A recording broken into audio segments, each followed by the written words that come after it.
지난 22일 오후에요. 부산의 한 자영업자인 60대 남성이 문자 메시지를 하나 받습니다. 택배 주소가 잘못됐으니까 이걸 정정해달라라면서 인터넷 주소인 URL이 하나 옵니다. 이 남성 의심 없이 이걸 눌렀습니다. 요즘 택배로 물건을 많이 주고받기 때문에 당연히 내가 시킨 택배려니 했을 겁니다. 그런데 이 60대 남성이 해당 주소를 눌렀을 때는 별 문제가 없었는데 이틀 뒤에 갑자기 휴대전화가 아예 먹통이 됩니다. 저희 아버지가 8월 22일 날 저희 어머니 약을 받을 게 마침 있었는데 그때 마침 문자로 택배 주소를 정정해달라는 문자를 받으셨대요. 평소에는 URL이나 이런 거를 전혀 클릭을 안 하시는데 마침 상황이 맞고 그래서 별다른 의심 없이 누르셨던 것 같습니다. 그 이후에 어떤 일이 일어난 거예요, 최진봉 교수님? 어떤 일이 일어났냐면 스매싱이 일어난 거죠. 결국은 이 범죄자들이 정보를 빼가게 된 거예요. 휴대전화에 있는 모든 정보를 빼가게 된 거죠. 왜냐하면 이제 URL을 누르게 되면 그 휴대전화의 모든 정보를 조정 가능하게 되는 거거든요. 어머, 세상에. 예, 그러니까 멈추게 되는 휴대전화도 못 쓰게 되는 거잖아요. 그러니까 통화가 안 되게 되고 그 안에 있는 정보들을 빼가요. 근데 뭐 예를 들면 뭐 은행 관련된 정보라든지 비밀번호라든지 이런 부분이 남겨져 있을 수도 있고 자동으로 로그인이 되는 경우도 있을 수 있잖아요. 그러다 보니까 이 사람들이 어떻게 알게 되면 이 60대 남성이 문자 속에 링크를 클릭하고 이제 전화가 안 됐잖아요, 목통이. 그 다음날 아침에 은행에서 전화가 온 거예요. 뭐라고요? 뭐라고 전화 왔냐면 이상하게 지금 그러니까 고객님의 계좌에서 돈이 계속 비정상적으로 빠져나가고 있습니다라고 연락이 온 거예요. 근데 알고 봤더니 이 사람이 스마트 뱅킹으로 누군가가 은행 9곳에서 총 29차례에 걸쳐서 돈을 인출해 갔는데 이것도 더 웃긴 게 뭔지 아세요? 정기 예금에 넣어놓은 돈을 일반 예금으로 바꿔요. 그러니까 이걸 빼내가지고 일반 예금으로 옮겨놓고 그래야 뺄 수 있거든요. 정기 예금 직접 가거나 아니면 해약을 해야 되는 거잖아요. 정기 예금을 일반 예금으로 바꾸는 일까지 했어요, 거기서. 그리고 일반 예금에 들어있는 그 통장의 돈을 조금씩 빼서 총 얼마를 빼나갔느냐? 3억 8천만 원을 빼서 훔쳐갔습니다. 정기예금 해놓은 게 돈이 다 빠졌는데 어떻게 된 사실입니까? 이러고 전화가 왔는 거라. 우리 그런 사실 없다. 그래서 우리가 깜짝 놀랐거든요. 그러니까 먹통을 시켜놔야 모르니까. 그래서 은행 시간 끝나고 나서부터 계속 돈이 빠져나가는 거라. 우리 전화기가 인출금 하면은 여기 뜨잖아요.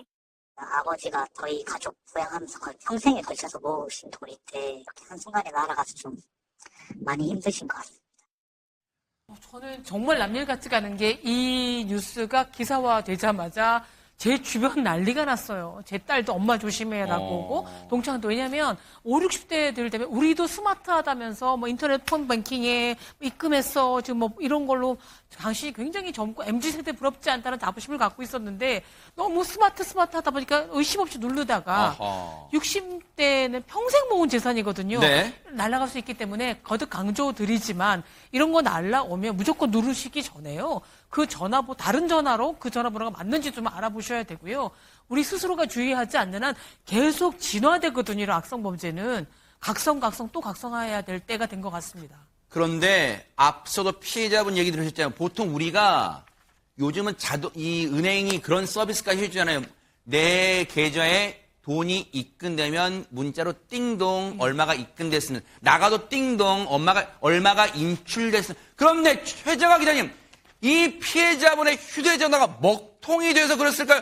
그 29차례 거액이 빠져나갈 동안 알림이 없었나 봐요, 세상에. 네, 이 3억 원이 넘는 엄청난 이 거액이 다 빠져나갔습니다. 이 피해자 남성분 그래서 총 3가지 조치를 취했는데요. 일단 25일에 뒤늦게 피해 사실을 알고 경찰에 신고를 했습니다.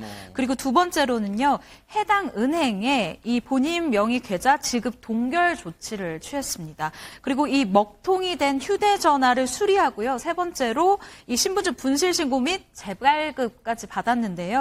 이 스미싱범, 이 범인이죠. 이 나쁜 사람이 최근 오픈뱅킹 서비스를 통해서 요즘 정말 하나의 앱으로 내가 가지고 있는 모든 은행들이 이 계좌의 출금이라던가 뭐 이체라던가 이런 게 다 가능해진 세상이잖아요.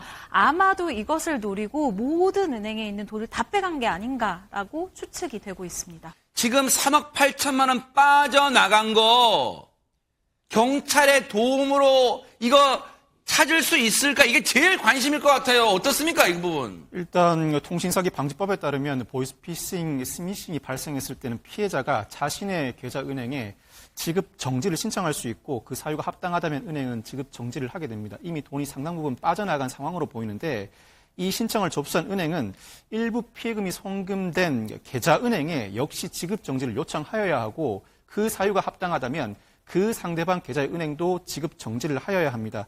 아직까지 피의자가 자신의 계좌에서 돈을 더 이상 빠져나가지 않았다면 상대방 은행 계좌가 지급 정지를 하였을 것 같습니다.